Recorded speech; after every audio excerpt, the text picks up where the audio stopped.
Welcome to Spirit Baby Radio. You are about to join a frequency that will open your mind, expand your heart, and activate your spirit. Thank you for joining Kelly Meehan, Spirit Baby Medium and Master Energy Therapist. Kelly believes in the power of the Spirit Baby. She speaks with babies in spirit before life, in the womb, and after life. She supports, teaches, and guides others to tune into the intuitive and mystical parts of life for greater wisdom. Join her in meeting your soul baby and build your connection and relationship with deep love and trust. Welcome to Spirit Baby Radio with your host, Spirit Baby Medium, Kelly. Welcome to episode 117, July 16th, 2021. Your spiritual earth-bodied anatomy and ways to live intuitively. What new energies are you in creation with for a happy life? Are you sold and enslaved by fears? How can you become more conscious and instinctual? What guidance can you trust within you and a true heart community? Welcome, welcome, welcome. We are in mid-July. So much new energies coming through. I feel like I haven't really spoke with just me in quite many months, possibly. I've had so many amazing guests on with so many different beautiful talents and abilities, entrepreneurs, these feminine beings from all over the place. It just brings such joy to me, right? Because we are in such a co-creative world right now, more than ever, right? We need our certain vibrational connections, because not everybody is going to match in their vibrational connection, and that's okay too.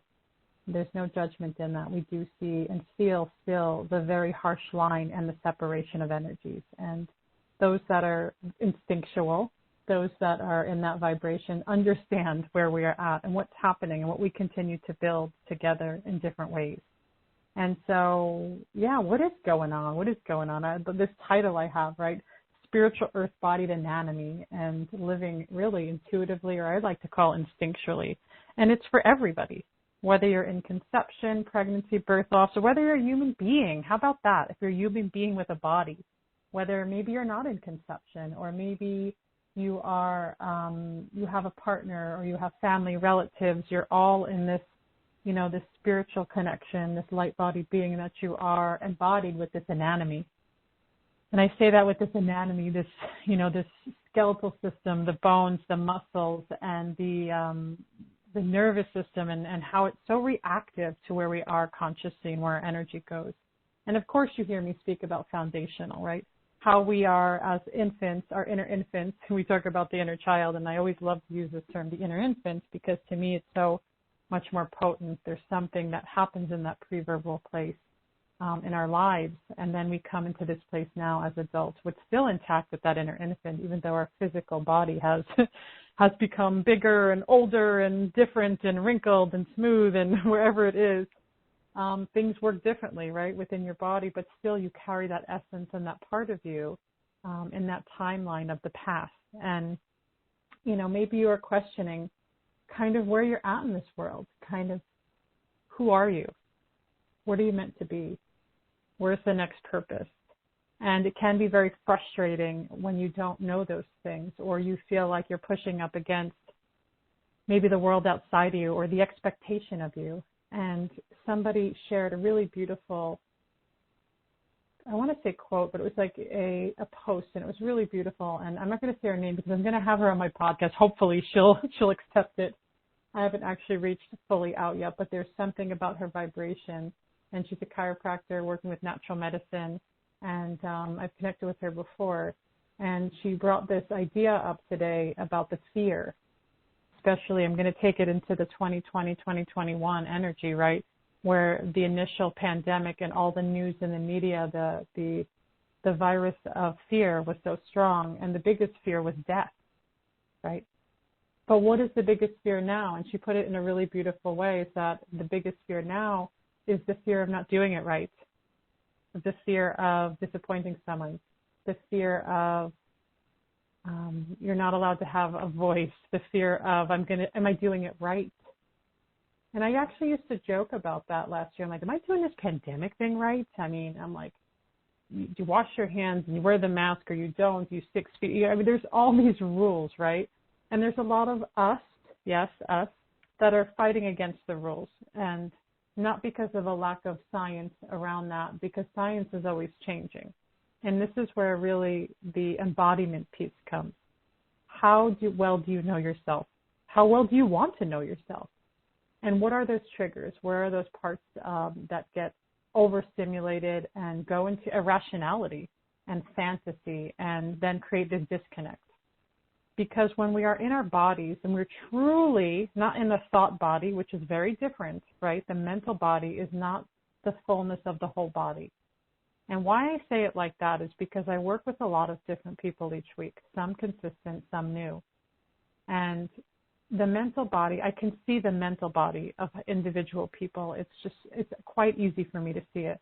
I could see where the fear goes. I could see where some people disassociate, some people disconnect, some people want to run, some people, the way it's navigated, there's such an interesting vibration around that. And so when I see that, it really helps me understand who I'm working with and how I can support them.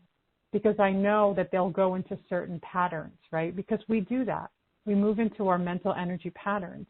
And what's happening a lot in this time that's creating that contrast is this disconnect from the body, that anybody outside me has the best information for what my internal message is, for what my internal impulse is. And so this is interesting, again, that the fear was the death, and now the fear is, am I doing it right? Is this okay?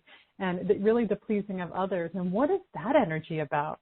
I mean, that fascinates me. And because I get that energy, because I grew up with autoimmune issues that are really geared towards the pleaser, a whole other conversation, which I'll get into at some point. But that's not my reality anymore. That's just not how it works. And, you know, what you feel inside you, does it really match outside of you? And I heard this by another amazing woman, and it really just swept through me in tears of like, how is my internal world matching my external world? It doesn't for me. And what I mean by that is I've felt things for a long time, for many years within timelines, and I have a sense of knowing.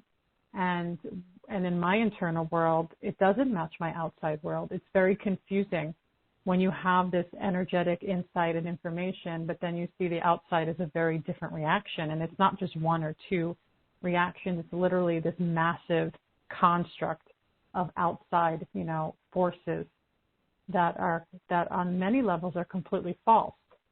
But it's quite interesting because the majority would say the falseness is the truth. And so then it brings us back to the fear versus the inner knowing.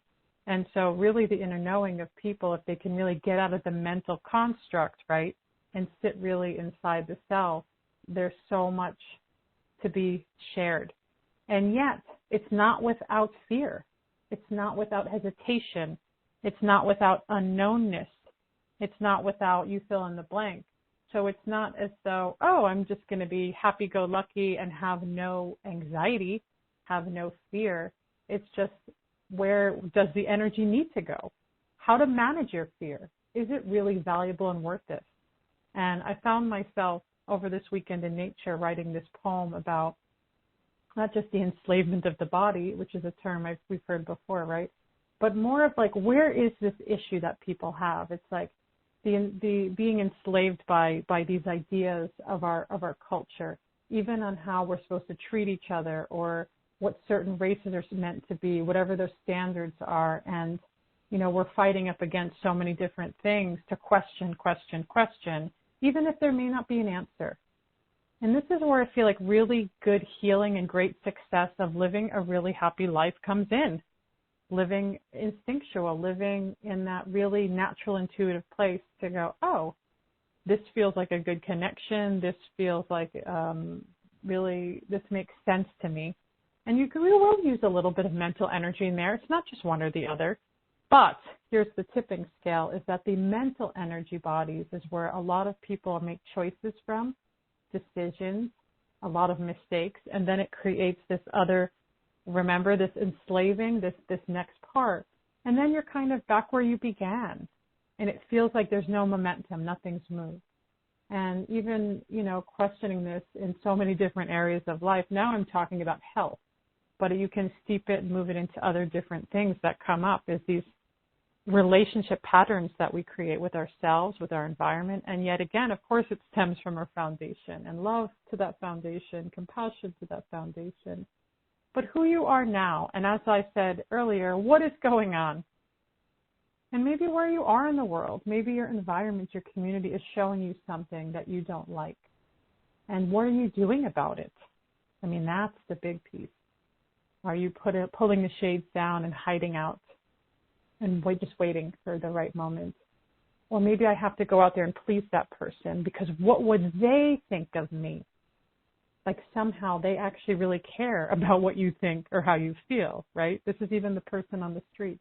What will, quote unquote, they think of me if I'm not following protocol or order, whatever that order is, because it's different. And they're blurry orders at times for some people, right? And it's very confusing. And so there's these protests and uprisings, and I'm all for creative expression. And there is, yet again, we are continuing to be in uncertain times as the years progress, as every day brings us, different spaces to be with.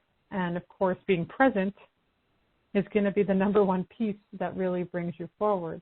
And even in that is the embodiment piece.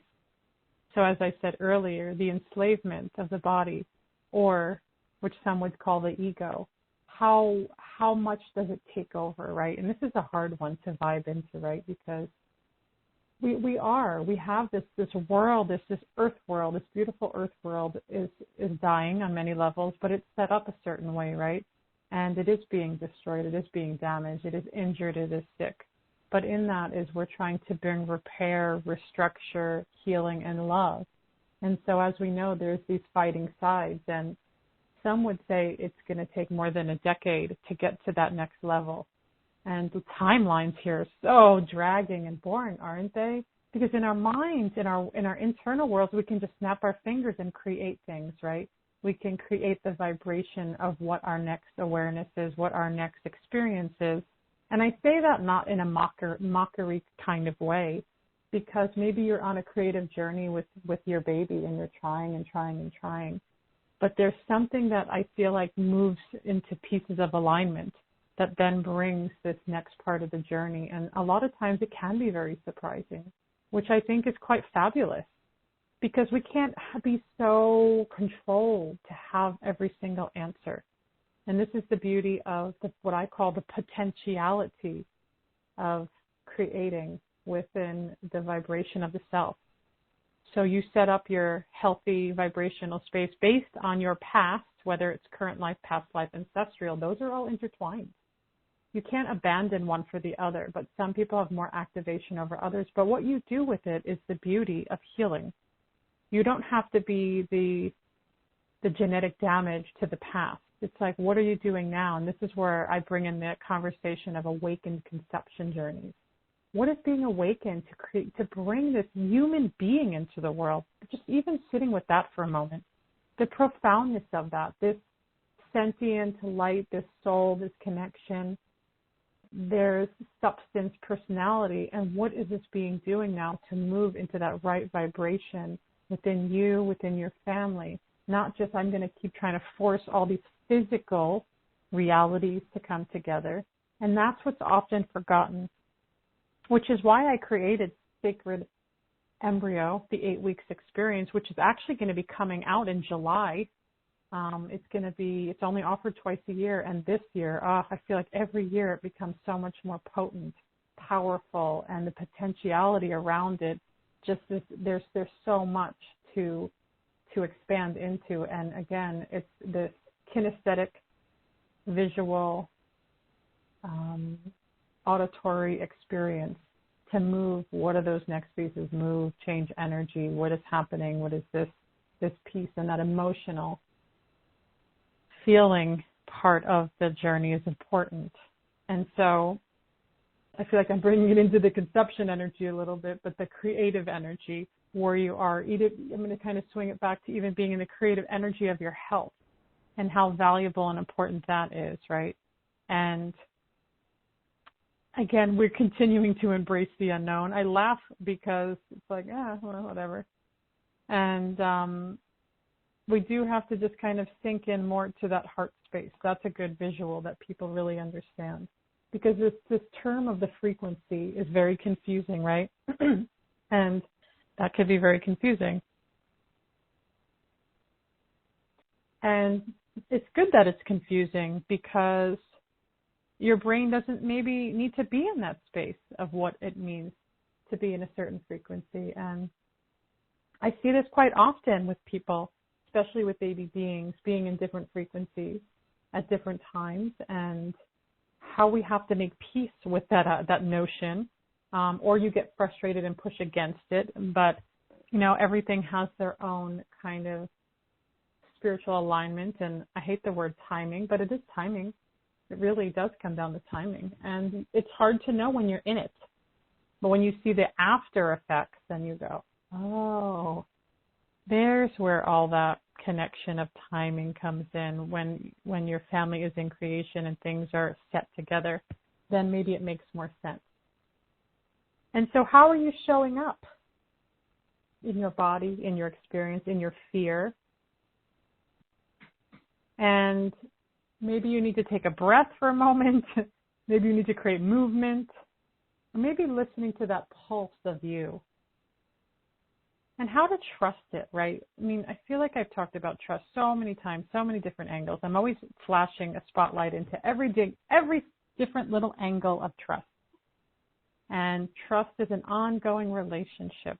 If you have basic trust to who you are and what you're about in this world, then bravo.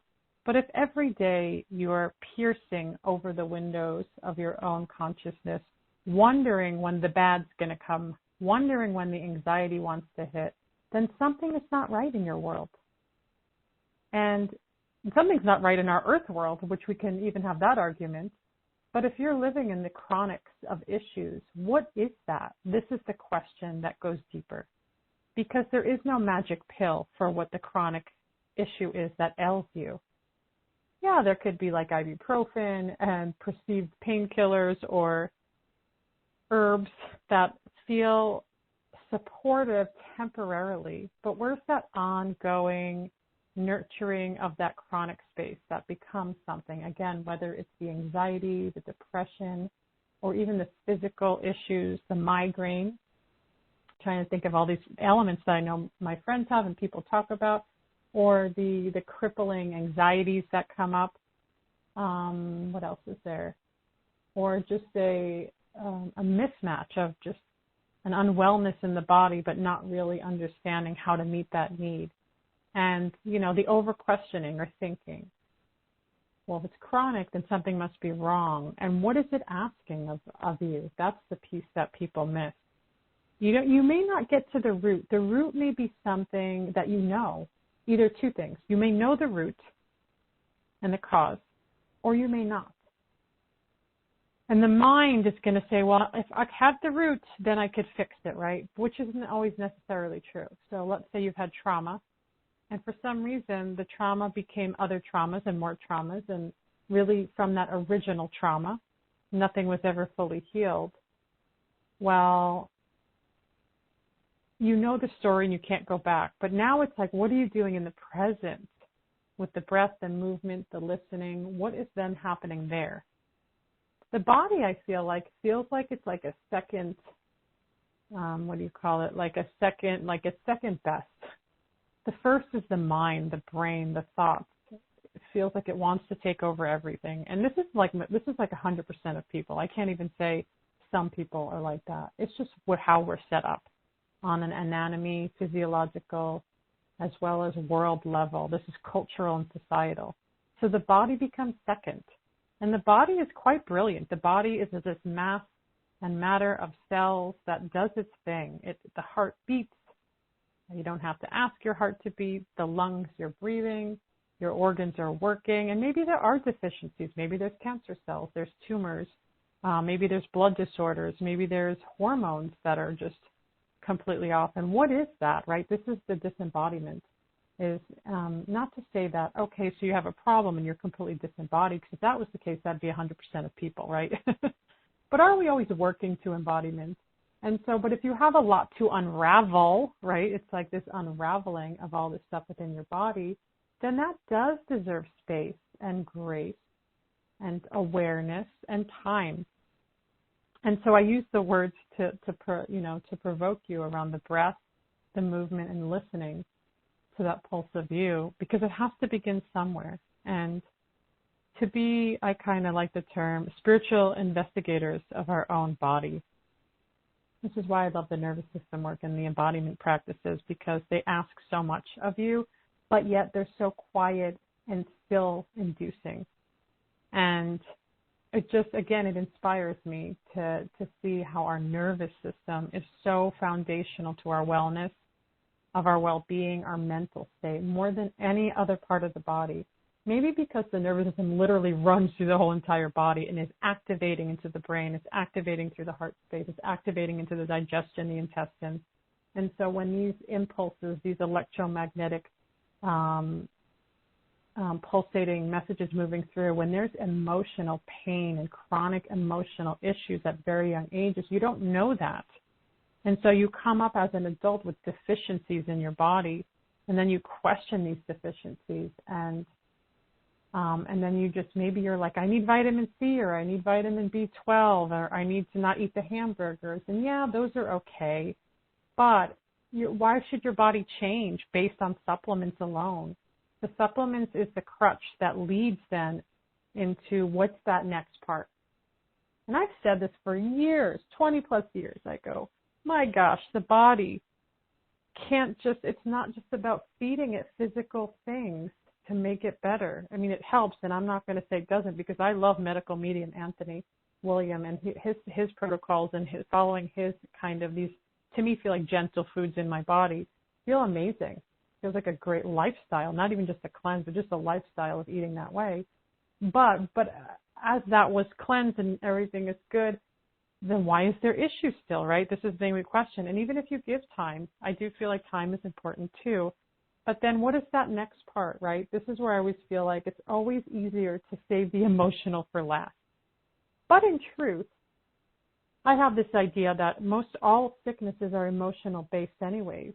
So if we're working from an emotional place, what wants to happen with the body? Won't it want to naturally re-regulate?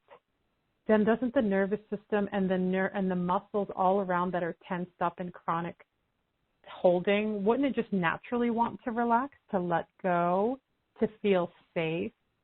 I mean, there's so much to that, and it's to me, it's just incredible. And it definitely does take work. It takes work, because those chronic patterns are going to tell you something else. And a really good instinctual person, intuitive person, knows their weak spots. We all know our weak spots, don't we? Like, oh, there's this chronic thing, or this happens when this happens, but how to be okay about it, how to just use it as a tool of just a further connection of embodiment, instead of a deficit or I need to change or fix this in a way that feels maybe even impossible. And so the subtlety, the stillness, the natural inclination to move into that easeful state of the nervous system, to work from that perspective, to let go of that overthought process, that control, but in a way that, again, feels safe and feels held. And you can do this on your own. I do feel like you need community too. Don't be so egotistical and brash and prideful that you're going to do this all on your own. Yes, you come into this world alone, right? And we leave this world alone. Another wise woman was just sharing her insights around this. I love all these wise women. See, we need community, we need connection. And it was just so simple and beautiful, which is so true. But what do we do with that? Because we do need community. We are community social creatures, and we need touch, we need connection, we need conversation, we need to be held. And nobody is meant to live in isolation by themselves up in the middle of the woods with not a single soul to ever speak to lay eyes upon or touch. It's unrealistic. That's not our reality. That's not our realm. Earth realms is not set up that way. Maybe in other realities there, in other realms, but knowing first, of course, the home is you, that you have you and you have your back, and that strength and trust and beauty. is all about that connection of love internally and just externally, and your internalness of who you are, that oneness. But it is connected to something greater because there's some light within you that's connected to something that feels like you exist. And so I want to bring it back to the fear, right? The conversation of fear. And even though that, that effervescent light body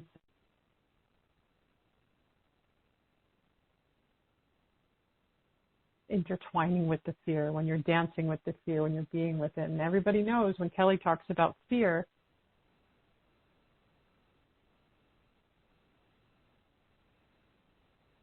it wants to tell you something, and how to listen to that can be extremely challenging.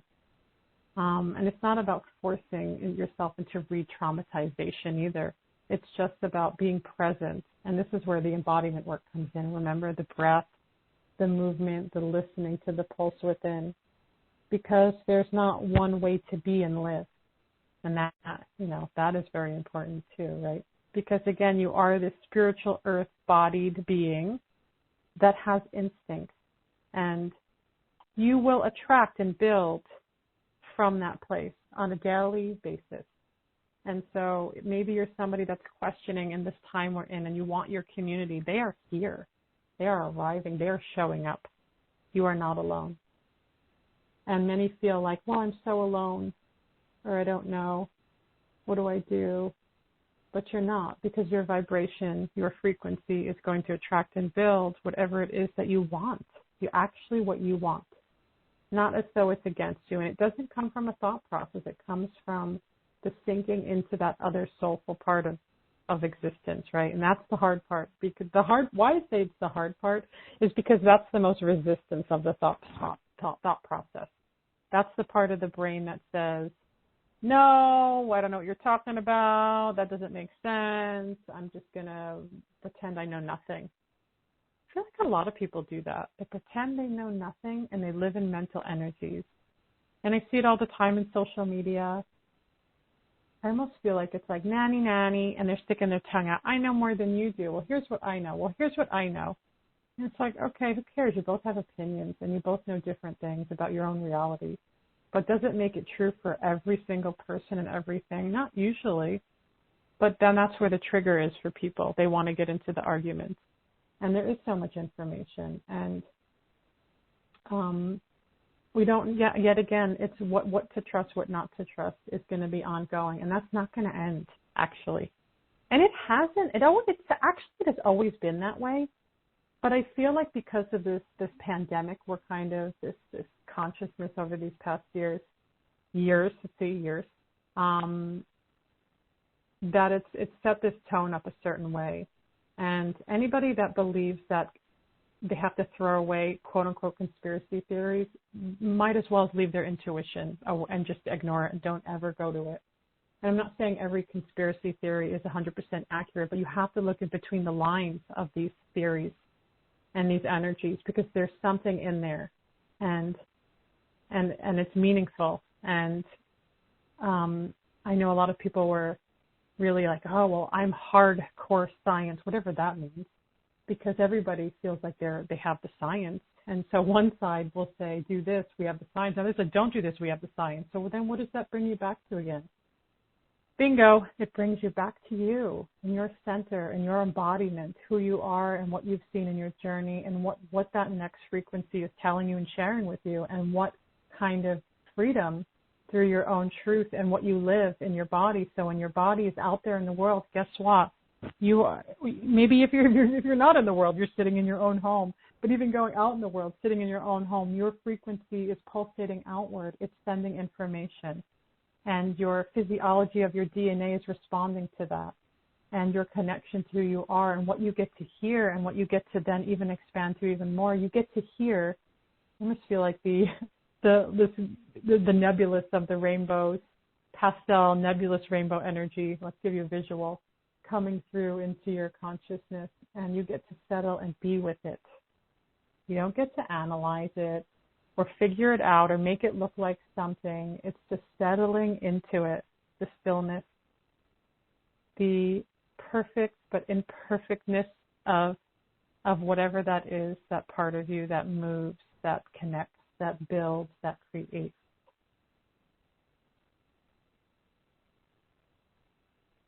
I take a deep breath for all those that are tuning in this time, because I do feel like we are in continuous times of change and frequency,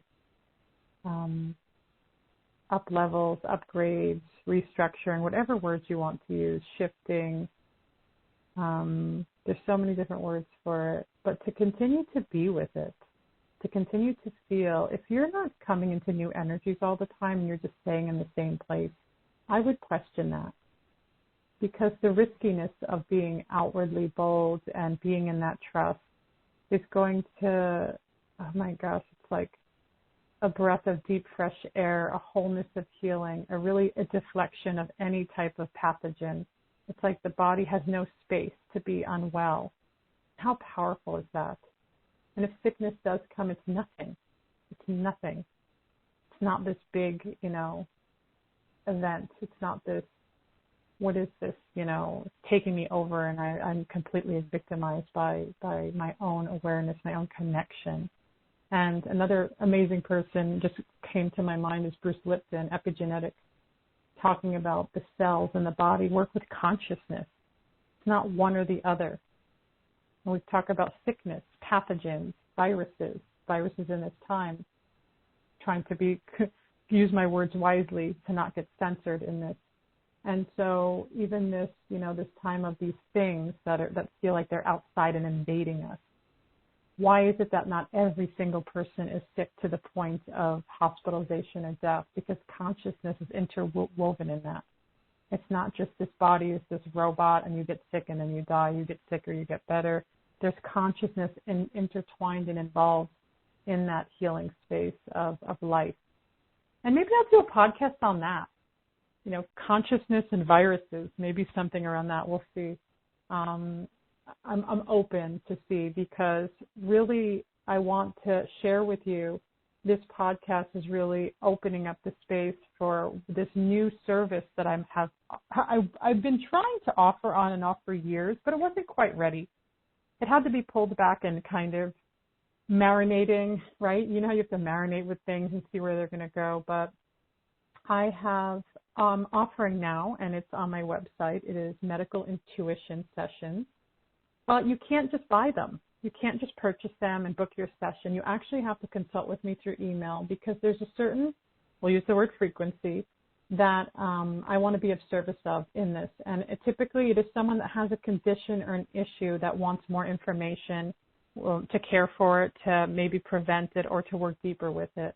And I've been taking slowly some people through referral, word of mouth, dealing with major anxieties or dealing with thyroid issues, and just looking at the map.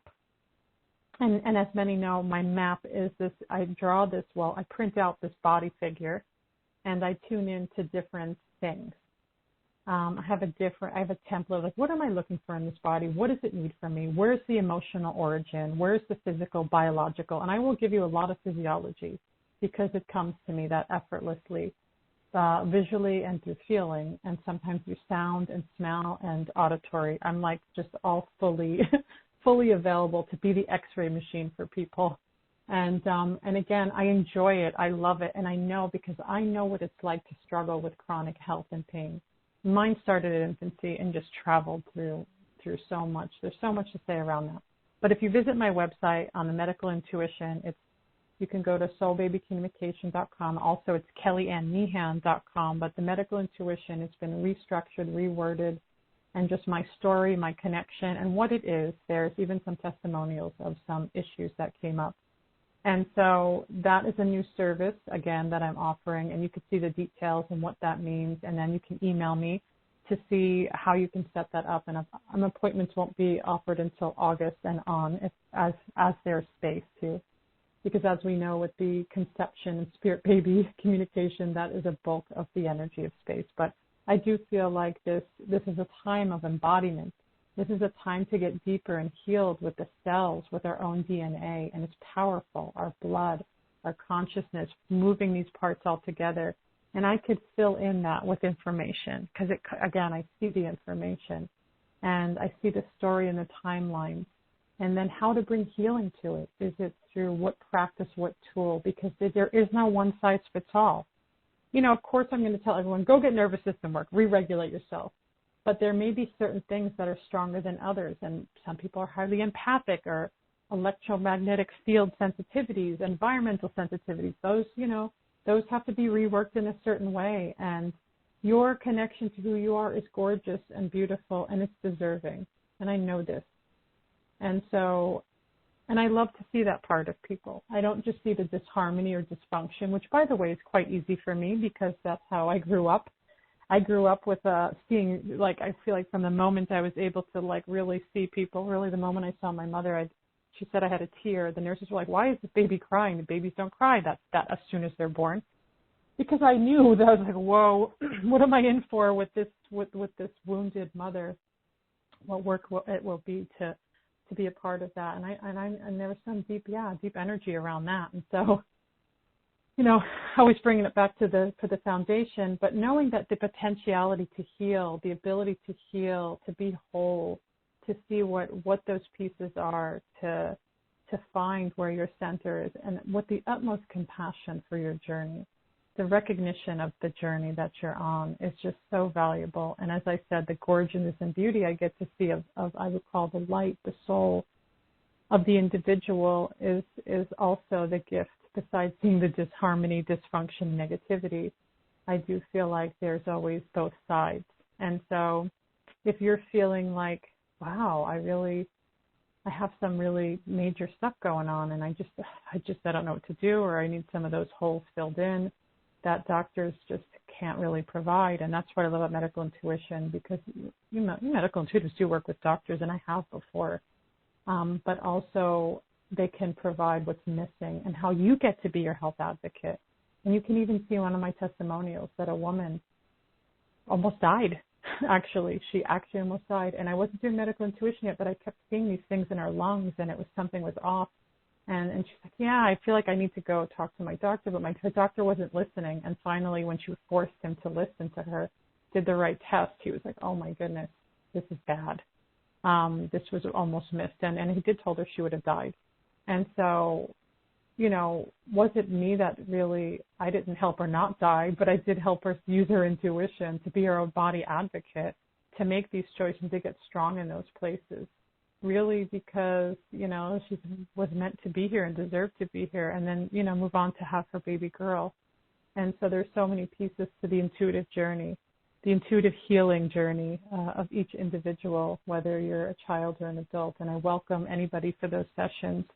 And you can, you'll see those at Medical Intuition page to get more detailed. And, some people get it for their partners or relatives, or, they have these missing pieces. And, you can email there and get more insight, more connection, more intake to see how that can be of service to you or others. Well, I want to thank you for joining episode 117, Your Spiritual Earth-Bodied Anatomy and Ways to Live Intuitively.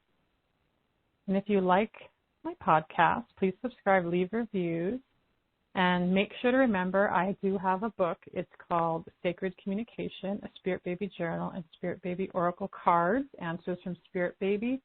Continued support, and also learning more about my services, private, one-on-one. What else is there? Classes. You will hear that, how to access that and where to get to that. And yet again, thank you so much. This is Spirit Baby Radio. Thank you for joining Kelly in the energy of awareness, love, healing, and soul communication. Please join the next episode at www.soulbabycommunication.com.